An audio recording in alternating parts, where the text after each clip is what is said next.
Oke, balik lagi bareng Andrew di channel Gold 24. Jadi ada sesuatu anomali yang sangat aneh ya, yang pengen gue kritisi hari ini adalah Amerika dan Iran ini, Israel ini sedang perang ya, dan terjadi serangan balasan bertubi-tubi. Jadi ada Amerika nyerang Iran, Israel nyerang Iran, dan Iran nyerang balik Israel, dan situasi global benar-benar memanas banget ya. Cuman ada anomali yang sangat aneh, yaitu harga emas kok bisa turun gitu. Bahkan turunnya lumayan dalam loh. Yang harusnya harga emas lagi perang begini, harga emas harusnya bisa melambung tinggi. Kok bisa turun ya? Kenapa bisa bahkan sampai turunnya sampai berapa persen tuh? Lumayan dalam koreksinya. Jadi kenapa ini bisa terjadi gitu loh. Jadi gue pengen membahas di sini ada tiga penyebab ya. Tiga penyebab kenapa harga emas cenderung turun di tengah-tengah perang Amerika, Iran, dan Israel ini. Padahal harusnya saat perang emas ini harganya bisa melonjak gila-gilaan. Dan ini baru pertama kali terjadi dalam beberapa puluh tahun terakhir, di mana situasinya harga emas turun pada saat perang, dan ini sangat aneh.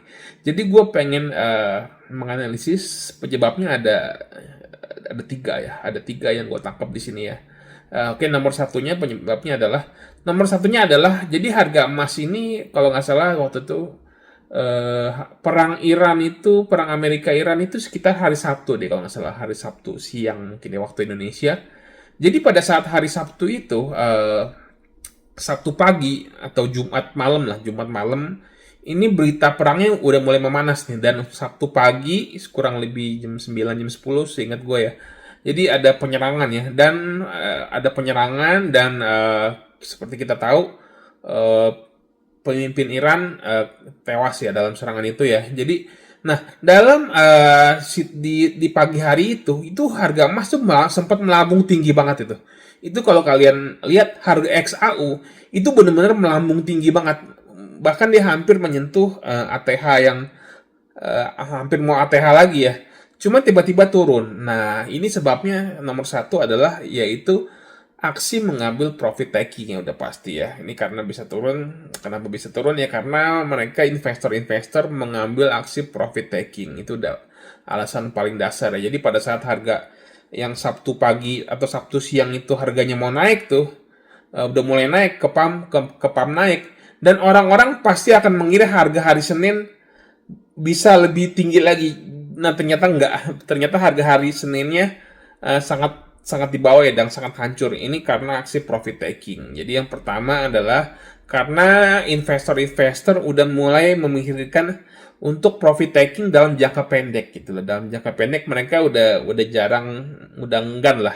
Udah enggan untuk menunggu waktu yang lama untuk profit taking. Jadi ya begitu harga naik tinggi, udahlah investor pada profit taking, dan akhirnya ya harga emas ya turun. Ya kadang suka naik juga sih, kadang naik sedikit, cuman lebih cenderung turun lah di di situasi perang ini ya. Dan ini yang menjadi anomali dan sedikit aneh ya. Oke, jadi yang pertama adalah profit taking ya. Oke, yang kedua kenapa harga emas bisa turun, bahkan turun tajam. Karena simpel aja sih, karena harga emas nih udah terlalu tinggi. Jadi kenaikan harga emas tuh udah terlalu jenuh. Jadi emas tuh udah jenuh untuk naik. Karena harganya udah terlalu tinggi gitu loh. Jadi tahun lalu 2025 itu sepanjang tahun itu emas naik sekitar 60% lah. Dan di awal tahun emas tuh udah naik beberapa puluh persen, dan harganya udah cukup tinggi dan udah mencapai titik jenuh ya. Jadi udah lumayan nggak masuk akal lagi, harganya udah tinggi banget. Oke, jadi harganya ya sudah mencapai titik maksimal ya, dan dia butuh waktu untuk cool down lah. Butuh waktu untuk turun, cool down, dan dia akan butuh momen untuk naik lagi. Jadi semua investasi itu perlu waktu lah, perlu waktu untuk naik gitu loh. Walaupun emas ini ya prospeknya masih masih sangat bagus lah. Kalau gue bilang sih masih sangat bagus untuk minimal sampai akhir tahun 2026 lah. Jadi ya dia butuh butuh momen lah, butuh momen untuk bisa naik lagi gitu. Alasan yang nomor duanya. Dan alasan nomor tiganya adalah tidak lain tidak bukan adalah kenapa emas turun adalah karena adanya komoditas lain yang lebih dilirik lah pada saat perang seperti ini, yaitu minyak gitu ya.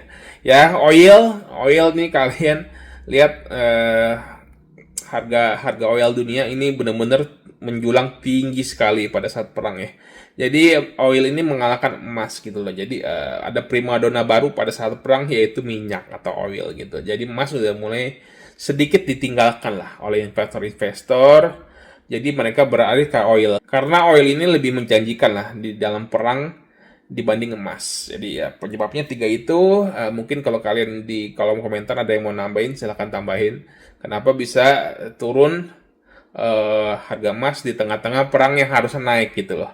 Oke, jadi gitu aja ya. Jadi kalau kalian ya yang lagi pegang emas atau udah nyangkut ya, aduh saya udah nyangkut emas nih.